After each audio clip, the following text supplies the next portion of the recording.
everyone, welcome back. Working on my 2015 Ram today. 3500. I bought a GNR diesel filter delete, so this will be deleting the filter on the side of the engine, since I do have the GNR fuel water separator on the back under the box. I do have a video of that.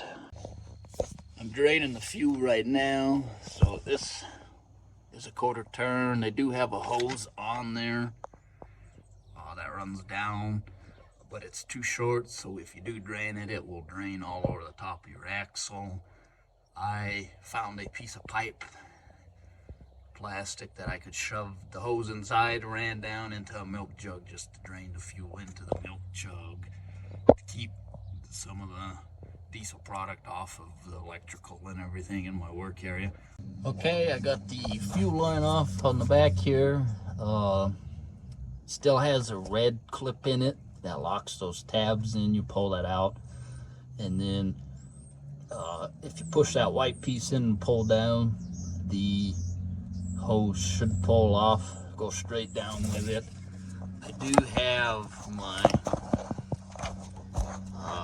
whiff sensor disconnected here. There's 3 bolts. There's 1, 2, and there's a third one on the back. They are 10 millimeter that hold this housing on. As you can see, it's almost off. This line right here is the supply line up to the CP3 pump. I'm probably going to take the line off the back of the pump and pull it down and out the back there, and then take that line off, and then move to the mount next, and we will make that next step. Okay, I got my fuel filter housing out. Now I have to take the bracket off. There is a bolt there and a bolt there that are 10 millimeter, and on each end of these there's a banjo screw. So it's got a banjo screw, a sealing washer, the other line, and a sealing washer. Exact same thing over there. This one has a line connected to it. As you can see here, this is the line, quick connect, banjo, sealing washer, and you can get away sometimes reusing these, and they reseal, sometimes not. Unfortunately, GNR does not send those in your kit, and that should be a downfall on their part, because those technically are one-time use. And I'm about ready to pull it off. There are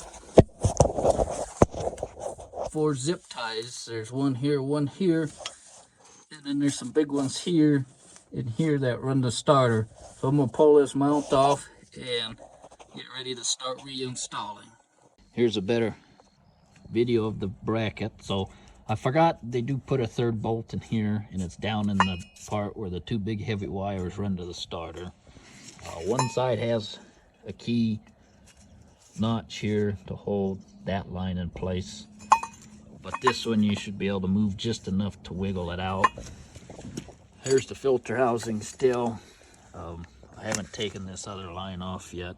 This is a line. We will see how this one works with that new bracket since it's formed.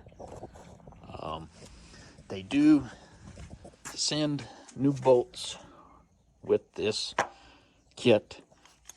They are still metric, but they're not 10 millimeter. They are going to be 13 millimeter sockets to get on these.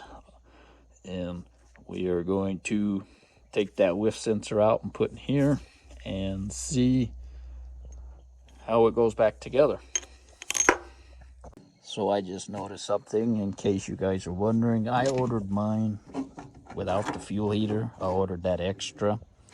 But if you look closely in their website, one of them, like mine, has the whiff sensor, and the plug will go back in, because I can't run the heater because it hits this sensor. The other one has the whiff sensor removed, so they should hopefully send you a dummy plug to make it kill on the dash to where it won't show a light. So okay, we got it in. I ran it. I have no leaks. I'm going to point out a few things though regarding these. So my supply line is here. I had to bend the metal tube back here a little bit so I could route it on the inside of my dipstick. Had to cut a bunch of zip ties to fish it over there. Since my whiff sensor lead does not reach the actual sensor itself, I'm just going to pull that out and put my fuel heater in and plug my whiff sensor off due to the fact I don't need it up front. And I don't have a light on the dash for it. But other than that, it took me roughly about 5 hours, 6 hours to do this. But this line went on pretty quick to supply the CP3. It went right there. And you just got to angle it different. It is probably maybe half an inch too long, but it's all right with me. It's not touching anything. So all in all, I'm happy. I got to go run it, see what happens for leaks as time wears on. But hope that all helps you guys.